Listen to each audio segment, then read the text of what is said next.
as we discussed. Okay, good afternoon, everyone, and welcome back to this afternoon's sessions. My name is Nankunda Katangaza, and I'm the co-founder of the African Law and Tech Network, also known as the ALT Network. The ALT Network is a Pan-African inclusive membership community working at the intersection of technology and legal services in Africa. Our mission is to provide a one-stop shop for information, advice, and collaboration to bridge the legal and regulatory gaps required to support the growth of digital and tech innovation across the continent, and also to support technological innovation across the African legal sector. I'm delighted to be continuing the discussion on law tech and legal tech that was started earlier by Professor Skaskind, but this time we're looking at things from the African perspective. For that, I'm delighted to be joined by Steven de Backer, who's an experienced African and European lawyer and a long-standing legal tech enthusiast who is now the CEO and founder of Afriwise, a law tech company, and also a member of the ALT Network. Welcome, Steven. Thank you, Nankunda. Great to be here, and good afternoon, everyone. I'm just going to start by way of introduction by saying a few words about Afriwise, which I think is important given the conversation we're about to have. Afriwise is a platform which leverages technology to empower organizations to access relevant and up-to-date legal information for African countries in a cost-efficient way.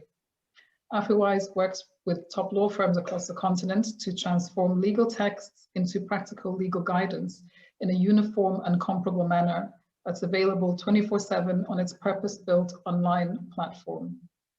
The information is then complemented by smart technological tools and to provide an underlying service for further information requests and direct access to in-country legal experts. So Afriwise is operational across a number of African countries, including Angola, DRC, Kenya, Nigeria, Mozambique, Rwanda, South Africa, Tanzania, Uganda, Zambia, and Zimbabwe, with more countries in the pipeline. Earlier this year, Afriwise undertook the first continent-wide survey exploring the uptake of legal tech in the African legal sector. So we're going to talk a little bit about that survey with Steven, and also the wider law tech and legal tech market on the continent. So Steven, over to you now. Can you tell us a little bit about the survey that you undertook this year and what you would say were the top survey findings and also what you found particularly surprising? Sure. First, let me start to say hello to a lot of the delegates and other speakers that are actually contributors to Afriwise. So it's actually everything that Nankunda mentioned is a collaborative effort of the African legal fraternity, and a lot of them participated to the survey as well. So the survey we ran actually was across 2020 and was focused, I must say, mostly on corporate commercial needs. So that's one, but also put the focus on the impact of COVID-19 on commercial law practices. And I know Professor Skaskind mentioned that as well, that COVID-19 clearly seemed to have had an impact. The survey was a result of obviously a large poll, but also of a series of events we ran with law firms across Africa, as well as in-house counsel and compliance officers at large, medium-sized and small companies active in Africa.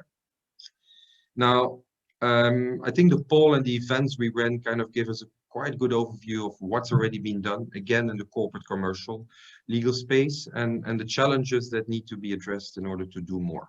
So what were the findings? There were many findings, but maybe let me pick up on a few.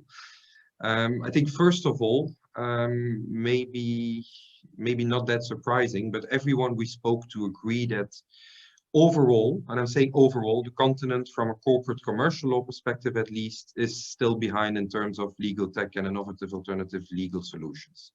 But there are huge differences from country to country, and I think the countries that are kind of the subject of this trade summit, like South Africa, Kenya, Nigeria, Ghana, doing extremely well. Other countries really lagging behind. And then big differences at corporate law firms as well. Some law firms have their own artificial intelligence powered platforms for contract screening, litigation, due diligence. For example, while others are still like lagging 20 years behind. But I think the general consensus was that looking at governments, regulatory authorities and registries, they really still need to step up their efforts.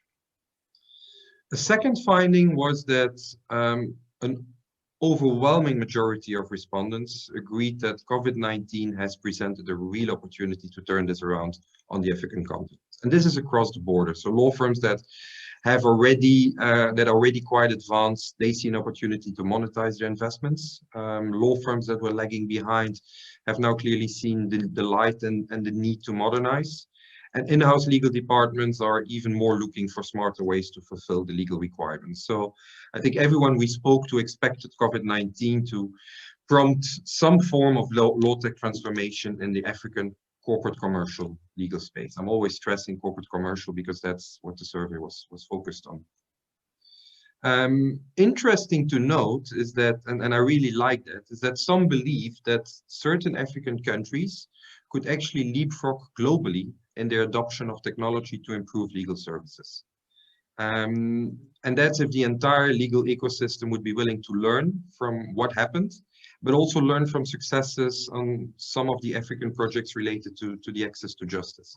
And I think in a way it makes sense, because if you look at the African context, the fundamental and systemic barriers to access to law and justice that exist for the larger population actually also exist for smaller and medium-sized enterprises. And we all know that the growth in Africa, the economic growth in Africa, will exactly come from these small and medium-sized enterprises that will be growing and that are more and more confronted to more stringent laws and regulations being put in place and compliance issues.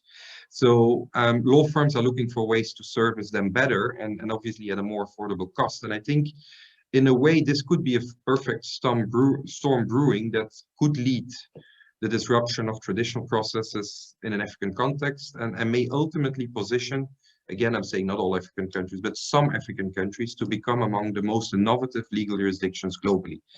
This will not be for tomorrow, but I think if the right steps are being put in place, this is certainly possible.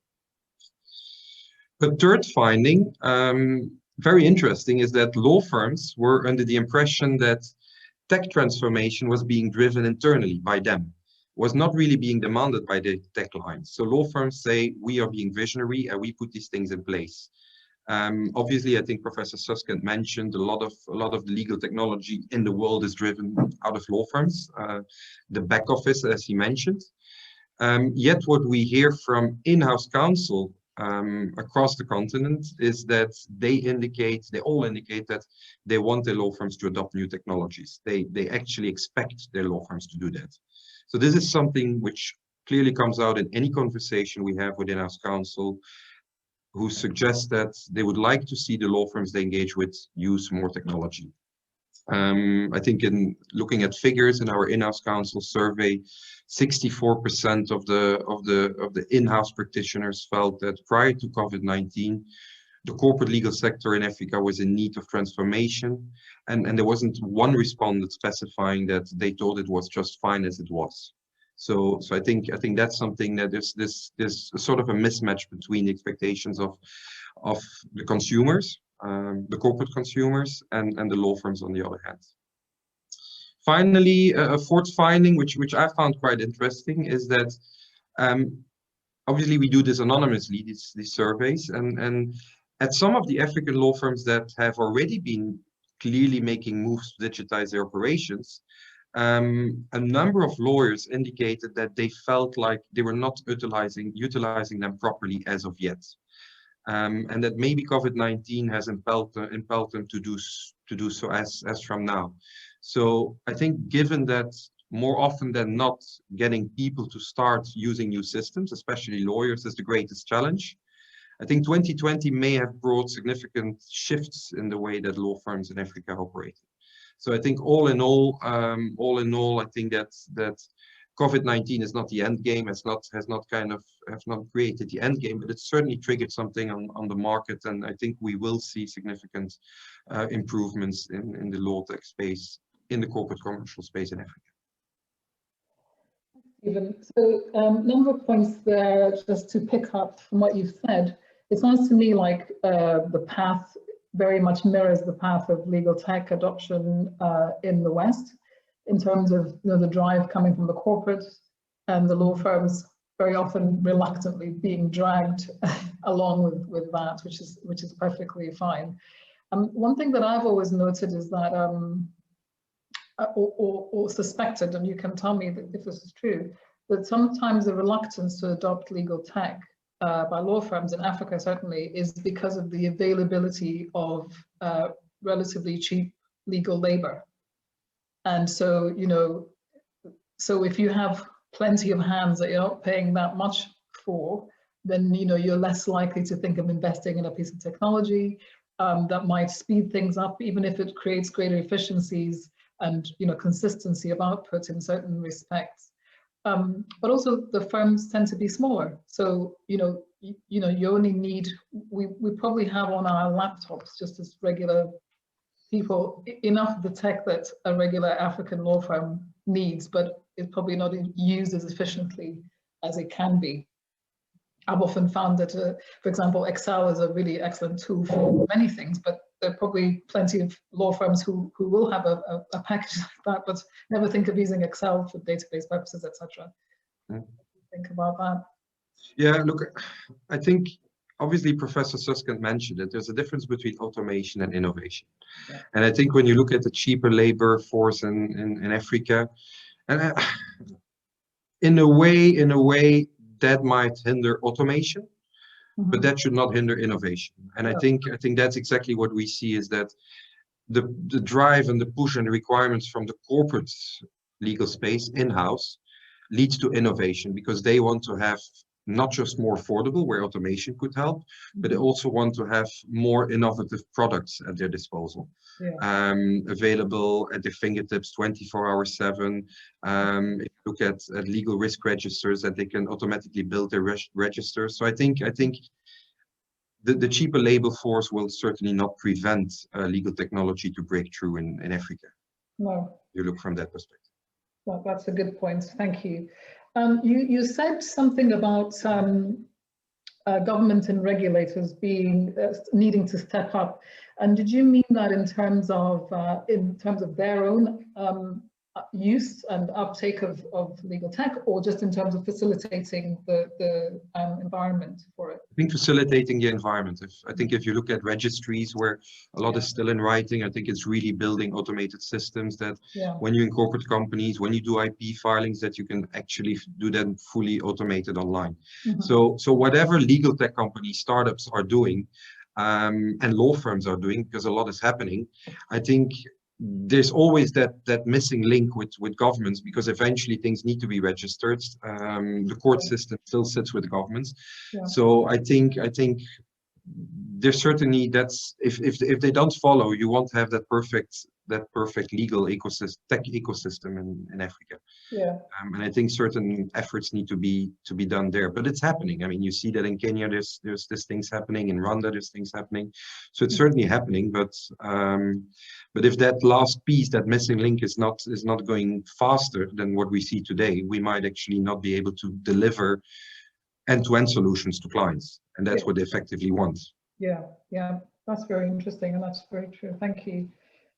So my next question is kind of following on from this, really, is about the challenges for growth. And you mentioned some of them, the government and regulators. I have a bit of a pet peeve about regulators of legal services, in fact, and in Africa, and the extent to which very little has changed in the last 50, 60 years even.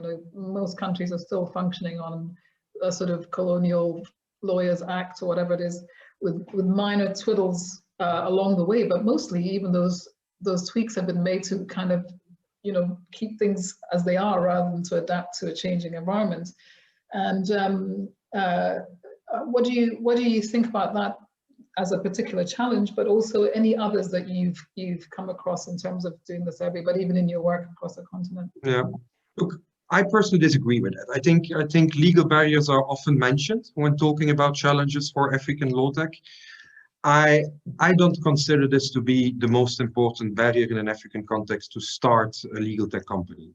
I think enabling government policies and regulations would certainly help, but the lack thereof should not stop us of progressing. And I don't see, I mean, obviously you're sometimes working, especially in Francophone countries, you're working with old civil code systems, but this shouldn't stop us. I mean, the same happened in Europe. This shouldn't stop us of advancing. And I would be more concerned if bar associations were to be conservative and block law tech. That would be a different story, because that's not what I mean, actually. Yeah, but that I don't really see happening. Obviously, there's big differences from country to country, but we see national bar associations and regulators actually increasingly coming to the table and supporting and participating in legal technology conferences, innovation hubs, and hackathons. I think even as we speak now, there's a legal tech conference going on in Kenya that is organized by the Law Hub in collaboration with the bar. So I think things have dramatically changed over the past 2-3 years in that perspective.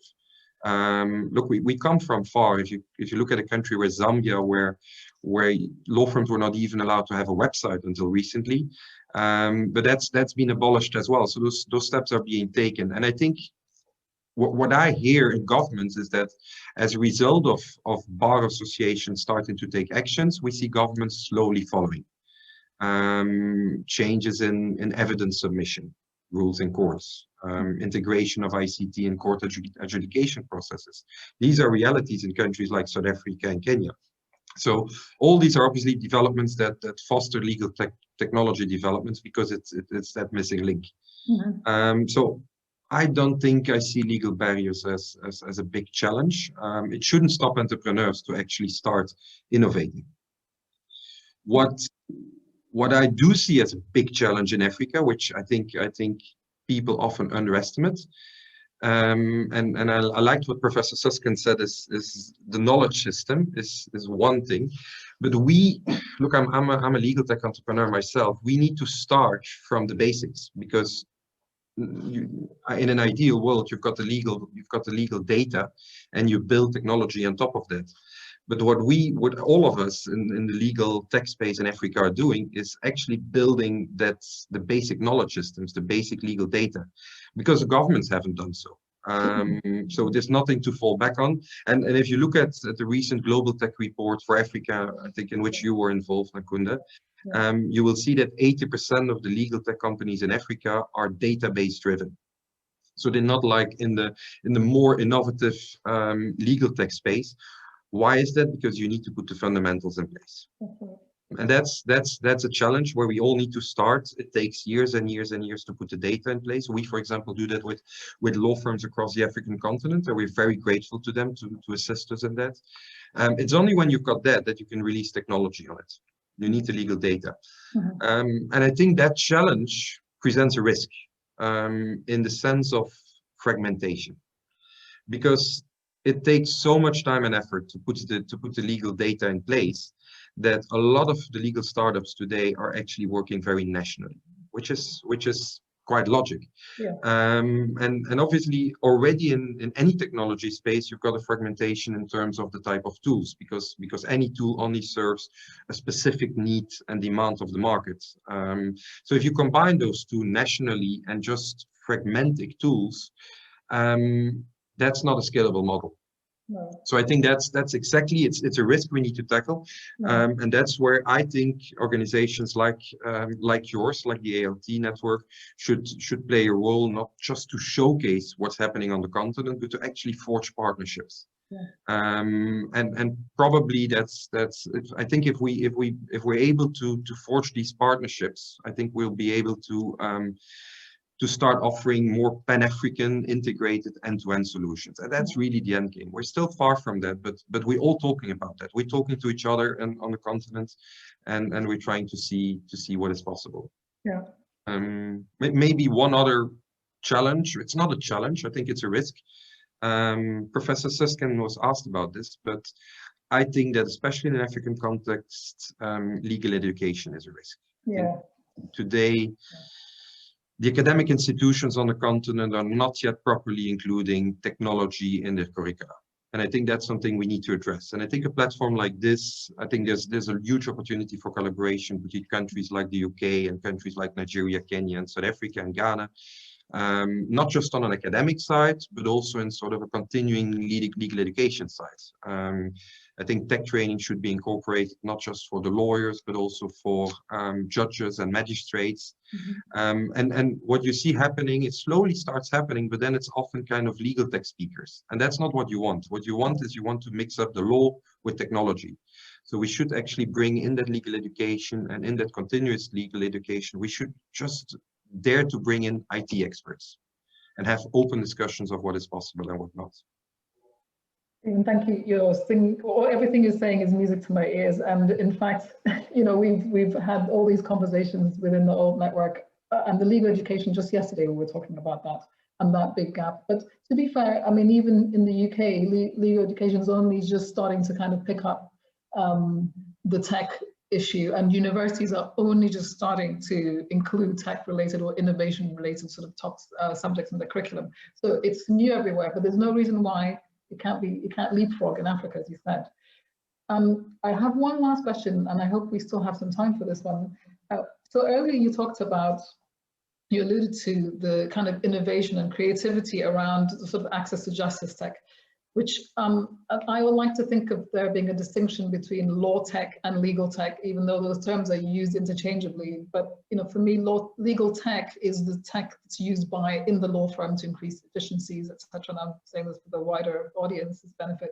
Whereas law tech is the you know, providing those services via legal platforms, etc., such as Afriwise. So you're a proper law tech in that sense. And in my experience, certainly law tech, and particularly where it's looking at access to justice for individuals, is really quite advanced in Africa. There's a lot of creativity. Just this morning, I was having a conversation with a lawyer in an African country, and she's been working with a software company to create a sort of Uber system for clients in small rural communities who have telephones, but don't necessarily have no idea who to ask for advice. And to be able to give you almost like a, you know, 5, 10, 15, half an hour time on your call to a lawyer who's on call somewhere in the system. Brilliant. But one of her problems is she just said there's nobody's interested in investing in this thing or funding it, you know. And so I think your earlier observation about the creativity and actually how Africa can and maybe has already leapfrogged in terms of that access to justice, and the creativity from lawyers in particular, the young lawyers particularly, who are creating means of providing their services, is well ahead, even though there may not be commercially viable services in terms of, you know, being able to attract investment. No, look, I think it's spot on. I think what we see happening on the African continent in terms of on the access to justice side, and that's exactly a space where there's not so much money from a commercial perspective. I think an investment almost zero. You've got Meltwater, and you've got a few, and Hill, but a lot is kind of non-profit driven. Yeah. But what we still see with those very small funds available, what we see on the African continent is mind-blowing. And to be honest, me as a corporate commercial legal tech entrepreneur, I'm sometimes very jealous of what these people are doing. And it's amazing. And look, it makes sense because probably more than any other continent in the world, in Africa, law is very inaccessible and very expensive. The majority of the population simply doesn't have access to the law. We're not talking about, and a lot of the audience are obviously law firms and big corporates, but it's, think about the population. How do they access law? We all know the problem. And therefore, I strongly believe that the potential for legal tech in Africa is especially enabled by its ability to serve the large masses. Yeah. Much better than traditional law practice, because I don't see how in the African continent with the traditional law practice we're going to solve that issue. They can't afford it unless we're going to have more pro bono lawyers in any country than we've got paid lawyers. Mm-hmm. So and I think that's a given. And what we also see is that the creativity in that sector. So the legal tech initiatives in the corporate commercial space, they fill a gap. But it's actually not, even what we're doing is not that innovative. I'm the first to admit that, because what we're doing is being done elsewhere. But if you look in the access to justice space, and I like to call it the B2C space, let's do proud to the population, they're consumers. Things are different, because the way that these initiatives come alive are the way that actually tech companies should become alive. So solutions are designed together with the population in mind. They're designed from the user's perspective with their inputs. And we know that this is key to real disruption. So we're not just automating, we're disrupting here. And the second thing is that so the legal design is really user driven. And that's where the African creativity comes in play. They understand the environment.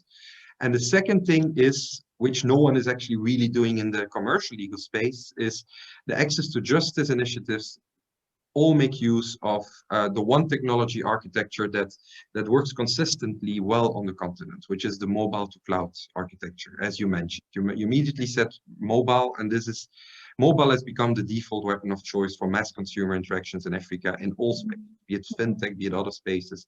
So that's what these access to justice startups play in. And so what they're doing is they use simplified SMS, interactive voice platforms with on-demand pre-recorded audio and text. And that's just to educate vulnerable populations on their legal rights. Simplifying terminology, addressing linguistic barriers, using graphics through apps to illustrate how a particular issue pans out, or how what a contract really means.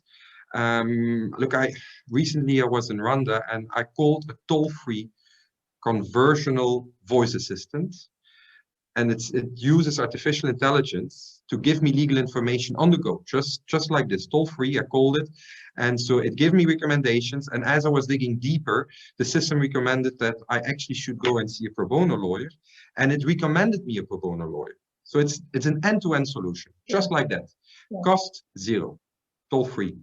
And the next big thing now, and I think Professor Susskind mentioned it as well, I think he mentioned his remotecourts.org initiative. What we now see in Africa as well in the access to justice is the introduction of the new alternative dispute resolution solutions for rural and low-income people. And it's springing up, but it's like unbelievable, it's springing up almost every day. Info Justice in Nigeria, Baobab in Sierra Leone, the Uliza Wakili in Kenya, I can name tens and tens of them. And to come back to my previous point, building that legal ecosystem, I think that we need to find investment for this type of companies, because success and investment in these services will actually lead to more innovative dispute resolution mechanisms throughout the formal court systems as well. So it's something we should not underestimate. Absolutely agree. And again, we go back to sort of the government support side, because, you know, as I was saying to this lawyer earlier today, that's actually the government's job. Access to justice is it's their job. They're supposed to do that. And you know, all these innovators and creatives coming up with these solutions, governments should adopt those and say, brilliant, you're helping me to deliver my constitutional, you know, commitment. So trying to kind of navigate, and that's one thing also that ALT's trying to do, is to facilitate those conversations with the policymakers and the regulators and the innovators to say, look, here, these people have the solution. You don't have to go out and make one in an old-fashioned way. They can help you to deliver on your commitments, and it will be much cheaper. And that's a sort of investment in a way, because quite often you see a reliance on development funds for these innovators, which is not necessarily lasting, and priorities can change. So if we then look at the context in which we're talking about this, which is in the UK Africa Virtual Summit, I mean, the session after us is going to hopefully give us some more ideas, actually, in terms of the innovations and collaborations between the private sector and innovators who are coming out of kind of a grassrootsy type community-based level. What lessons what would we want to say to our UK participants in this discussion, listening to what we're talking about and what they can be thinking about doing? Sorry, I'm just going to interject there. We've already run over. We can, don't worry. It's the thing, hugely interesting discussions. So if we give you kind of 1 minute or so to wrap up, and then we'll be moving on to the next panel. But thank you so much again. Questions that you think we should take rather than wrap up? I think one question that came through, or a couple of questions that's merged into one, it's quite a practical one, is what can UK law firms and practitioners do to help African law firms adapt law tech? You know, what can their role be? Okay, thank you. That's kind of what I asked Stephen anyway, so you might as well answer that. Thanks, Zoe. Yeah, I think it's a difficult one. I think it's indeed bringing. Look, I think the Africans will have to take care of building the legal data, and there I think there's a big role to play by local law firms. Then I think the next thing is kind of the user design, the workflow design. I still think that should also be done from an African context, because you need to understand what the requirements are. But I think Richard mentioned it, and I think finally the last leg for me is technology, and he said buy rather than make. And I think that's where UK law firms could actually play a role, is actually overlaying that layer of technology, helping and putting that last leg of technology in place, so that you get end-to-end solutions which are scalable. So I think the basic groundwork needs to be done locally, and then bring in technology from abroad. Yeah, agree. So because of our time running out, and thank you very much, Stephen, for your insights. It's really interesting, and I do hope for all of you delegates, if you have a chance to download the Afriwise survey, because it gives you a lot more detailed insights into adaptation or adoption of legal tech by African law firms and corporate legal departments. Thanks for your time, Stephen. Thank you, Zoe. MOJ Legal Services are great for the opportunity to have this conversation, and we look forward to doing this again, hopefully in person. Thank you, Nankunda. Thank you, MOJ. Thank you, everyone. Take care, everyone. Thank you. Thanks, Zoe. Bye. Bye.